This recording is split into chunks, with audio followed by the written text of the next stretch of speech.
the Actors Union, going on strike along with the Writers Union.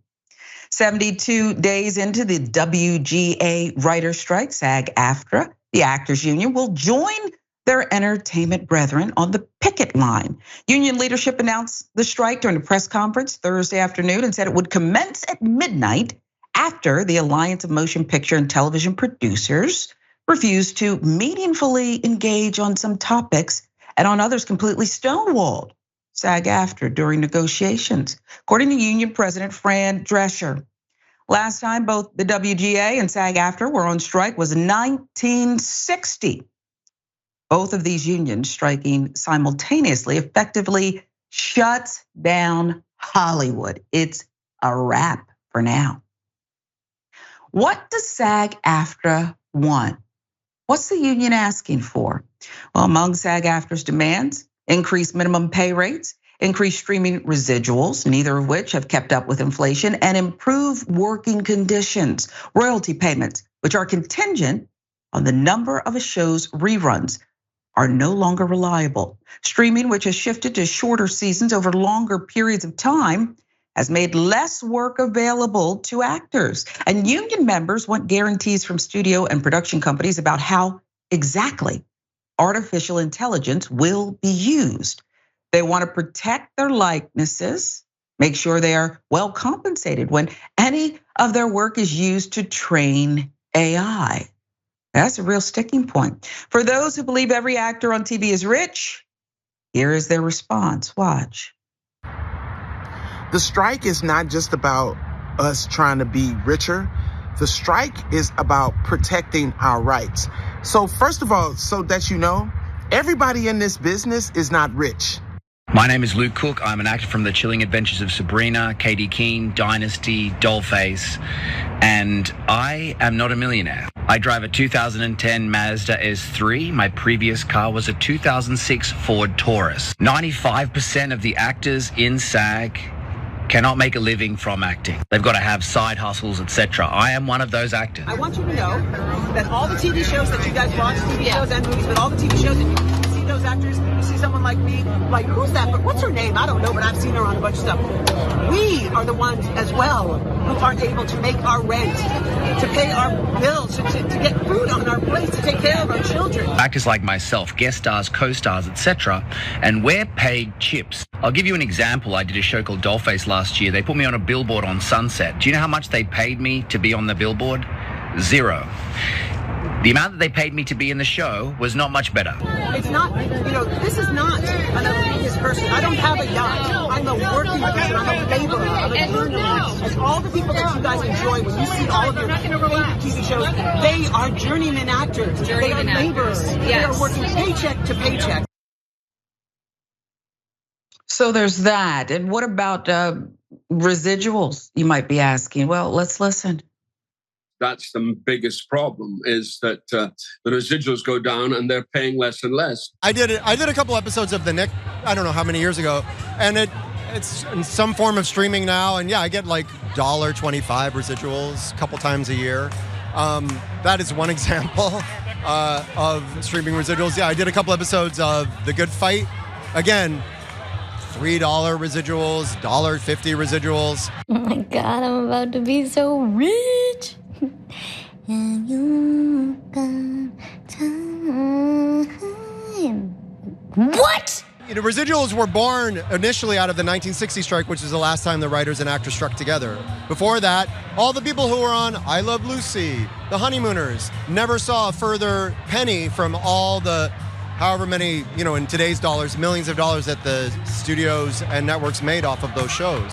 Piggybacking on that Orange is the New Black residual post, I remember a lot of comments back when I posted that were like, guys, they got paid up front.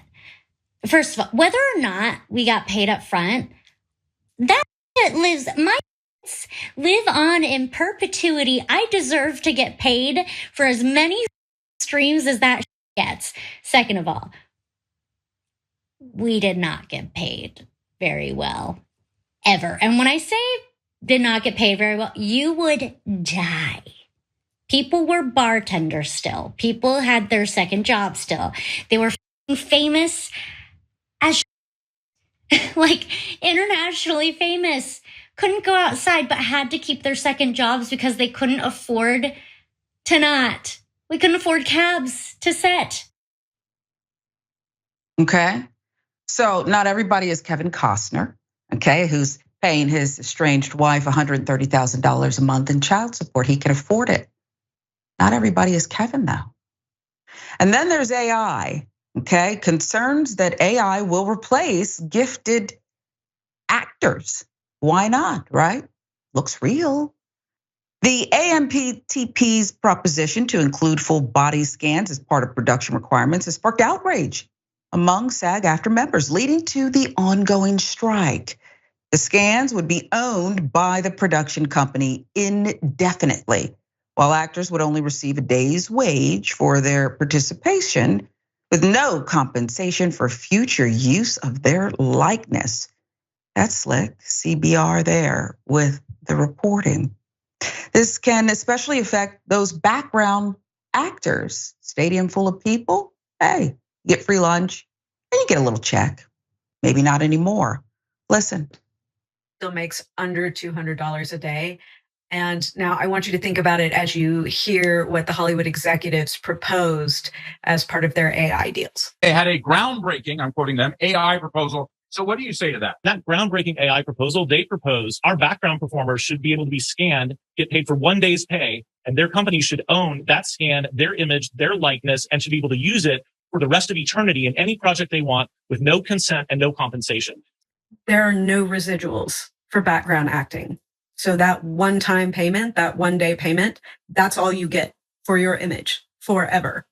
Imagine making billions of dollars off a performer that you have paid $100 or $200 for 1 day's work. Now, doesn't that seem gross? Come on, don't you want to share? Be a little bit fair. How much do you need? We'll get to that. But I want to show you this. Actress Lena Holt posted an alarming tactic studios may be implementing. Boy, this is rich.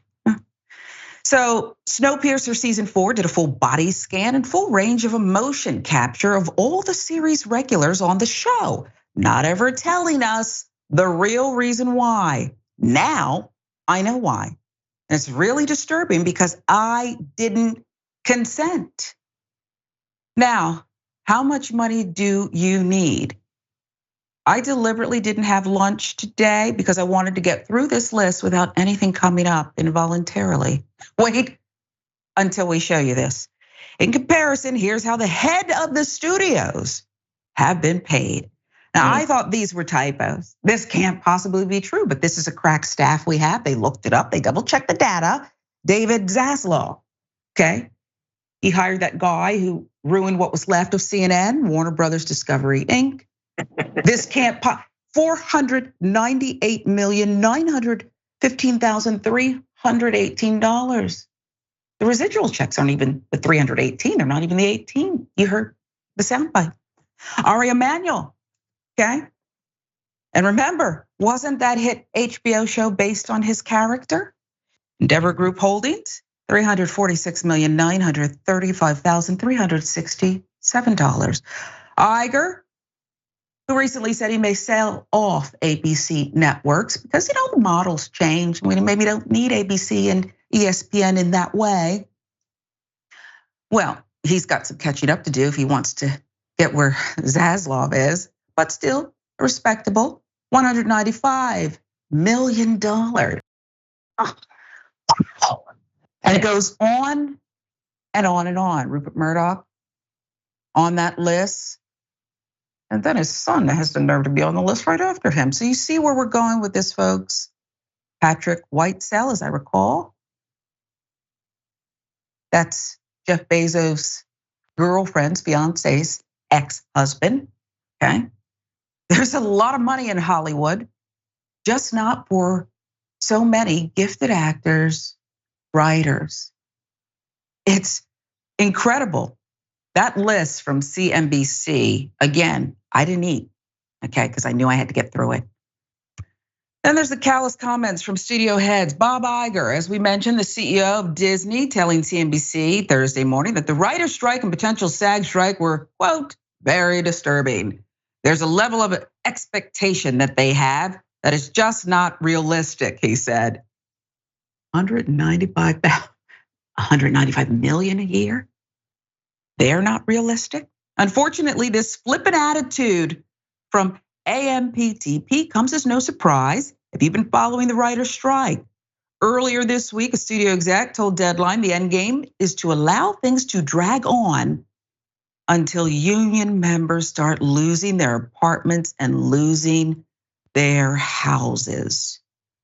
Jezebel. Sounds like my ex in court. That last statement prompted this response from actor Ron Perlman. Listen. One thing before I get off this. Who said we're going to keep this thing going until people start losing their houses and their apartments? Listen to me. There's a lot of ways to lose your house. Some of it is financial. Some of it is karma. And some of it is just figuring out who the said that. And we know who said that. And where he lives. There's a lot of ways to lose your house. You wish that on people. You wish that families starve while you're making $27 million a year for creating nothing. Be careful. Be really careful. Because that's the kind of that stirs up. Perlman sounds like, he's issuing a threat there. I don't know if that was fully intended, but I do believe, Jeff, that the universe has a great balancing act. And if that indeed is the strategy here, and let's be clear, it seems like it is. Doesn't seem to be, as Fran Drescher, the president of SAG-AFTRA said, negotiate in good faith. The universe has a great balancing act. Where does this end, Jeff? I'm hoping that it ends with writers and actors being fairly compensated.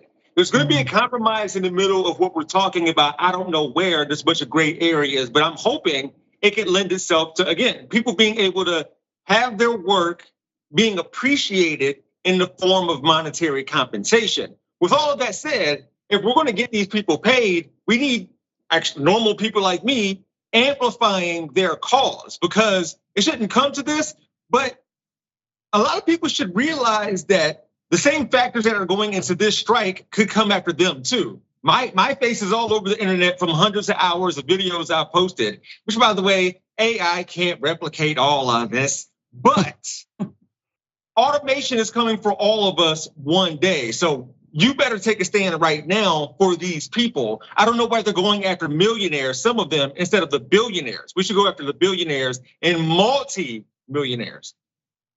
Yeah, and the former exec or the media mogul Barry Diller, I saw an interview where he said, "Look, here's how you can end this thing: the top execs and the top actors, okay, again, Kevin Costner, should take 25% less, and that'll be good. That'll square it for everyone because they're making so much more than the rest."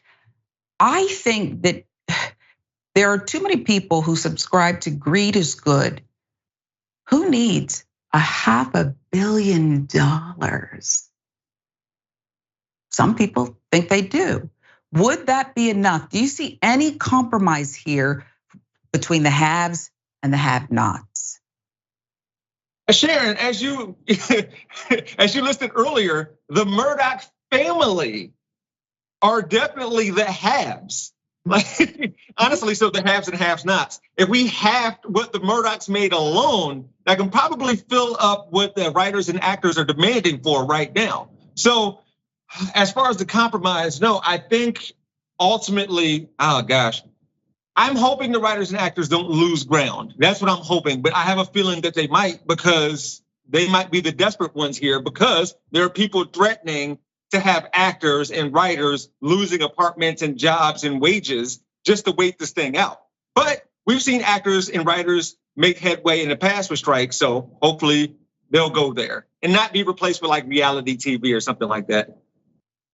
I can already see it. Kenya is gonna get her own show, okay? Nene's back, okay? No. The blonde lady who I actually like her, Kim, what's her face?